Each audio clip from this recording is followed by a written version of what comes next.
Malgré le départ des troupes américaines, l'Irak continue d'être ébranlé par des violences interreligieuses. Des pèlerins chiites ont été visés par une vague d'attentats. Au moins 49 personnes ont été tuées. Bagdad, la capitale, a été la cible d'une série d'explosions à la bombe et d'attaques à main armée. Dans le centre du pays, 2 voitures piégées ont explosé, tuant au moins 13 personnes dans la ville de Hilla. Des attaques qui surviennent au moment où la majorité chiite célèbre une importante fête religieuse. En Syrie, la situation se dégrade chaque jour un peu plus. La ville de Homs a été violemment bombardée ce mercredi par les forces du régime.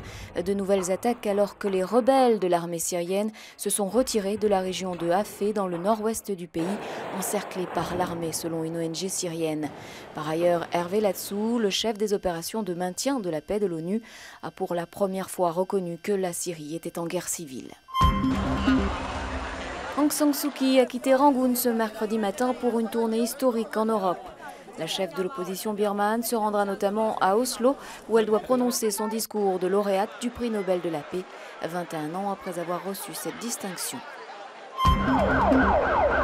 La fête de l'Euro 2012 a cédé la place à la violence. 184 hooligans ont été interpellés mardi soir à Varsovie avant le début du match Pologne-Russie. Une vingtaine de personnes ont été légèrement blessées lors de ces affrontements entre supporters des deux camps. La police a dû utiliser des canons à eau et des gaz lacrymogènes pour disperser les hooligans. En Tunisie, alors que l'ancien président Ben Ali a été condamné ce mercredi par contumace à 20 ans de prison, un couvre-feu nocturne a été décrété mardi soir sur Tunis et dans 4 régions du pays, après une vague de violence sans précédent impliquant des groupes salafistes et des casseurs. L'avenue Bourguiba, la plus grande de Tunis, quasi déserte. Le couvre-feu a été décrété. Quelques heures auparavant, des violences ont éclaté dans ces mêmes rues. Face à face, forces de l'ordre et des centaines de jeunes hommes armés de pierres, de cocktails Molotov. Sur ces images, un tribunal incendié. Bilan, 65 blessés, 162 arrestations. Des violences qui continuent ce matin. Un homme a été tué par balle à Sousse, à 80 km au sud de la capitale. À l'origine des violences, cette exposition artistique jugée blasphématoire. On est venu voir l'exposition de nos propres yeux, voir s'il y a ou pas une atteinte au sacré, et voir si on porte plainte ou pas contre vous. Parmi les œuvres incriminées, cette installation, des bustes de femmes voilées disposés sur des pierres, une évocation artistique de la lapidation.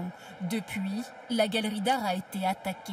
Face à cette montée de la violence, le gouvernement tunisien, islamiste modéré, met en cause le travail des artistes. La liberté d'expression est garantie, mais cette liberté ne doit pas devenir blasphématoire. Elle ne doit pas s'en prendre à ce qu'il y a de sacré dans notre religion. Une douche froide pour les artistes. La galerie a été fermée. Et une plainte va être déposée contre les organisateurs de l'exposition. Aux États-Unis, alors que la Cour suprême s'apprête à décider du sort de la réforme visant à apporter une couverture maladie aux quelques 45 millions d'Américains qui en sont dépourvus, nombreux sont ceux qui reportent ou évitent depuis plusieurs années des soins médicaux en raison de leur coût, des oubliés du système de santé pour lesquels une association se mobilise. Il est 6 h du matin et la plupart de ces patients sont arrivés en pleine nuit, les enfants sous des couvertures. Les visages sont graves sur ce parking de Pikeville, État du Kentucky. S'ils sont venus si tôt, c'est pour être sûrs d'être soignés. Numéro 235 à 255. Impressionnant mélange de personnes âgées, de jeunes, d'handicapés et de chômeurs. J'ai besoin de lunettes et j'ai aussi un gros problème de dents. Celles-là devant, elles sont cassées. Et vous, monsieur? Moi, je viens pour mes yeux. Le bus achemine les patients vers une école transformée en hôpital mobile. Organisation parfaitement rodée. Pas besoin d'assurance ni de pièce d'identité. On accepte tout le monde. Ces Américains ne sont pas assurés. La réforme du système de santé voulue par Barack Obama est censée résoudre ce problème national, mais elle ne sera appliquée qu'en 2014. Résultat, 50 millions d'Américains ne voient jamais de dentiste, trop cher. Cette jeune femme de 23 ans souffre depuis des années. Elle ne s'alimente quasiment plus. Elle a trop mal aux dents. On va en enlever 1, 2, 3, 4, 5, 6, 7, 8, 9, 10, 11, 12. Et on verra comment elle supporte.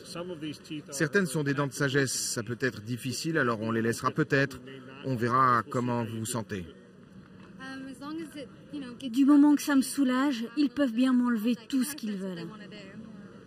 Cette extraction de 12 dents en une seule séance est évidemment une épreuve, c'est aussi une bénédiction.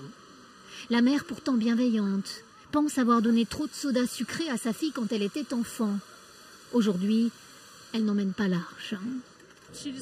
On n'a pas d'argent et pas de quoi se payer une assurance santé, donc on avait besoin d'aide et ça nous a pris tout ce temps pour trouver enfin ces médecins. Dans ce gymnase, médecins, chirurgiens et dentistes travaillent gratuitement. Ces cliniques mobiles ne fonctionnent que le week-end pour permettre ce bénévolat. Une sorte de corps expéditionnaire médical créé par cet aventurier ex-star de séries télévisées. Son association fonctionne uniquement grâce aux dons. Ces avions pour transporter l'équipement et le personnel sont eux aussi des cadeaux de donateurs. Ces sans-emploi, ces travailleurs à temps partiel sont trop pauvres pour s'offrir par exemple une paire de lunettes. Stan Brock est leur seul secours. Ce week-end-là, 1500 dents ont été extraites dans cette école. Prochaine étape dans un mois, cette fois dans le Dakota du Sud. Cette carte postale plutôt inédite de Venise, en plein mois de juin, une violente tornade s'est abattue sur les îles de la Lagune. Pas de victimes, mais d'importants dégâts. C'est la petite île de Sainte-Hélène qui a été le plus touchée, un phénomène qui n'est pas rare dans la région, mais qui se produit généralement à l'automne.